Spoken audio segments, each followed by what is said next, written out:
we're going to start out with two of our guests, and we have Anne Marie Schwartz, who is the founder and the, I guess you would say, director of Musicians of Malik. We'll find out how they got that name, maybe. And then along with her, she brought another guest, and that's Byron Nelson. And he's, well, we'll find out how he's involved with this. Let's start out with Anne Marie. So good to have you on the show and to see you again after so many shutdowns and everything. I know. Thanks. It's but you've been performing quite a bit, though. We've been able to maintain a virtual presence, but we're very happy to be back live. Yeah, well, and live in the sense that you have an audience that you can see is appreciating what's going on. Right, and there's always an energy with a live audience that you don't have it's when it's a camera. Other person in the room, so to speak. Right, It becomes a person. And Byron, how did you get involved with Musicians of Malik? Well, we've actually worked together quite a bit over the years. Okay. I've done various things, written and performed and sung with them. But this is a little different. During our pandemic time, we made some short videos together. And then Anne Marie came up with the project of performing a 19th century German operetta called The Ship's Captain. And that's what we're and so in the midst of. Who wrote that? Well, Karl Bloom is the nominal author, although it being musical, he swiped songs from people like Mozart and the German folk songs as well, sort of in the manner of the Beggar's Opera. Oh, so this okay. would be the Beggar's Opera. That's Mozart, isn't it? Is the Beggar's... John Gay. Yes. Okay. So Bloom took melodies that people would recognize and hung them on an atrociously stupid plot. And it's a stupid plot. It's a zany It's a fun plot. It's fun, it's zany. Yeah. And Byron actually made a new translation of the old German libretto. He did a great job with it, kind of updated it. So you speak German, huh? It wouldn't necessarily get me through downtown Munich, but I did take it through high school, and between my high school German and Google Translate, Google Translate's so good. I had an idea what was going on. The worst of it was trying to transliterate the original text, which is in a typeface called Fraktur, which is That's when the F's and S's look the same. You Yes, know, K's you don't and know whether R's it's an and F so or an on. S. Yes. Yeah. One of those things. Yes. I remember that. Yeah. And then I re-lyriced all the songs, and that's the hardest part, is trying to So you retrofit. re-lyric them. Oh yeah.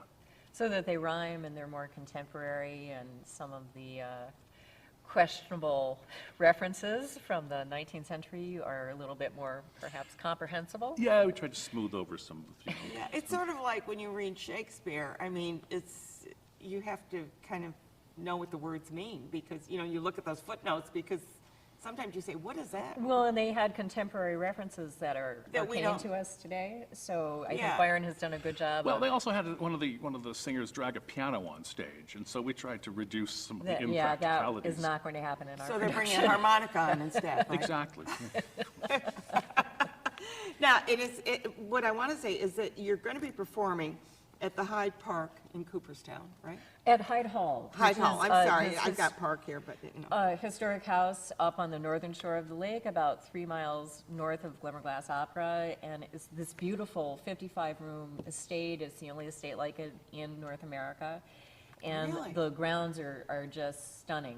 These expansive lawns that then sweep into Otsego Lake, and it's really... And you're talking, it's going to be what, in June 25th? June 25th. Yeah. So Friday, June 25th is our first performance, and then we bring it back here locally to Freedom Park. Yeah, and on that June is a 26th. ticketed That is a performance. ticketed event. There- Because a lot of people think, well, Freedom Park is a free event, but it doesn't. Right, this but is- it's $10 for adults and $5 Yeah, for which is pretty students. reasonable. It's about an hour-long show with no intermission, so Okay. people can be COVID safe, and Yeah. they have everything spaced out there, and they'll have the backdrop of the Mohawk River instead of Otsego Lake for that one. And then on Monday, we'll be at the Strand Theater up in Hudson Falls, where you can Yeah. have the Hudson River as the backdrop. All really nice sights, and Are these all going to be outside then, or so sort of outside? Hyde Hall is totally outside. Freedom Park Is it sort has of- the it has the, amphitheater. yeah, just and a then stage. Hudson, the Strand, will have the you know, it's inside, it's an old 1880s Strand Theater, I theater. think you Yeah, said, yeah. Yeah, it's a very nice performance Yeah, space. so this is really great. Oh, we have to talk about the singers. Yeah, because the singers We- are simply incredible. Just, Okay, let's talk about those singers. So Anne Marie poached them from the Glimmerglass Young Artists Program. Oh, okay. And they're just, it's a cast of three, soprano, mezzo, and a baritone. Yeah, baritone. And- And they're Is they're that a fabulous. kind, is that a? We're kind of making that up. It sits on the high side Is of that the a- wait a baritone second. range. Well, a Verdi baritone. Yeah, okay. Yeah, but they're all fantastic and And great actors. great actors, and we started rehearsing last week, and they are so You invested. started rehearsing last week? Yes. Wow, did Yeah. that give you a lot of time? I mean, because you Well, got the we've music had- and you got the. Right, but- Is this going to be like where they're going to have action, or are they going to stand Oh, up no, in front of Byron's a mic? staging it. You staged it? Yeah, Yeah, and it's not a big. Wow, yeah, Byron, you're a talented man. he is. just looking for Just those, doing what I do. those checks, you know? And we have to give Byron a little bit of a shout out, because he's been doing some virtual shows, which I've enjoyed on good, thank you. YouTube, yeah, which are, you get obscure music, well, I don't say obscure. No, but- they are deliberately obscure, so people don't know how they're supposed to sound. So we can't sing along with it. Oh, no, you're encouraged to do that. I do it at home, nobody can hear me, so we're good with that. But the singers in our production and their commitment to this and their level of sort of contribution in terms of the staging and wanting to put their own stamp on it has been fantastic. They're really, I would say, very much, you know, emotionally committed to doing this. These aren't students, these are. Oh, no, maybe they're fully professional. Yeah, that's what right, I yeah. wondered, yeah. They've all finished their graduate school and Yeah. have sung professionally. Well, what a great thing. But, I mean, I think like the instrumentalists, this is their first real live performance, so there's tremendous energy that if we had gotten them later in the return of live performances might not have been there, but everybody's very, you know, very eager to be back. Well, But- the idea that we're now doing, and you were up at Cafe Lena, Yes, last Two, and- April, yeah. and are they opening up as well? Yes, yeah, and when I performed there in April, they had limited audience. You had limited, I knew But that. now, you know, along with the rest of New York, they're opening up, and they've reopened their kitchen. Oh, their kitchen is open now, too, yeah. Oh, I remember going there years ago, yeah. So I was just going to say, with the singers, you know, one thing we're also doing is we're giving them a chance to kind of let their hair down. I mean, they're used to doing some rather serious roles, and this is not. This And- is not serious at all. And you can see they're having a great time. They're having a blast. Well, It's just been a and- delight. And the important thing is to expose kids and young adults to this music.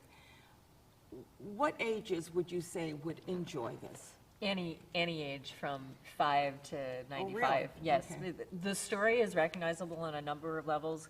Young people may see it as two silly sisters vying for a romantic suitor with certain stipulations attached. Older people may recognize the ridiculousness of the situation and the old-fashioned conventions.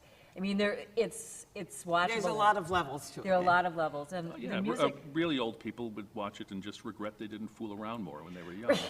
and there's that too. There's that too, yes, and we do sometimes look back. Well, but I digress. And the music, so it quotes Magic Flute, it quotes Beethoven songs, it quotes German folk songs. I don't want to give away too much because the last one is something that everybody knows, and it's such a surprise when you hear it in the context of the finale. And was that Byron's idea? No, it's actually, Oh, it was No, I Bloom's idea. I just had to set words to it, which is. Right, Okay. rhyming words. But it works so well, and there's even, should I give away what all the stuff is with Oh, what good. Charlotte, so there's yodeling in it. So it's really, So you really have dimensions to it. there as are all well. kinds of dimensions to Yeah. it. It's really fun. Well, it's great. Now, let's talk about the Musicians of Malwick. How'd you get the name? Because we've talked about this before, but maybe somebody's watching for the first time and says, Malwick, what the heck is that? Certainly. So Malwick is the house that I live in Scotia. It's close to the Mohawk River. It's built in 1712 by Carl Hansen Toll, who was Norwegian, not Dutch, even though it has a Dutch name. And it has, the history of the name has various stories attached, but I think probably the most legitimate story is that originally the house was very close to the Mohawk River and would flood. So Malwick, Mal can mean bad in Dutch, right. and Vike means Yeah. place, so bad place. So that's one of the theories. Another is that mal can also mean to grind, and so maybe it was Oh. originally a mill of some kind, but we haven't seen any You don't know. history related to Yeah. that, right? Well, so, okay, I love the name because the name is so unusual. And yet and I know people have said to me, what does that mean? And I go, well, I'm not sure, you know? So, and I think you did explain that one other time on the show, but I did thought it's always good to kind of, when people hear it, they'll remember it more Well, if and you put a context to it. one of the things that I like is that that house existed through the lifespan of Handel, Haydn, Mozart, Beethoven, Brahms, Tchaikovsky. When was I it mean, built? 1712. So all of those composers, you know, were around during its lifespan. Somebody was maybe, well, were they listening to the music? I don't know, because. Well, certainly Handel made it to America, and certainly Yeah. Haydn made it to America. Yeah. So, and Tchaikovsky visited America. And when you, so- when you think back, when you talk popular music, that was the popular music at the Absolutely, time. Yeah. absolutely. What are you up to, Byron? What are you doing next?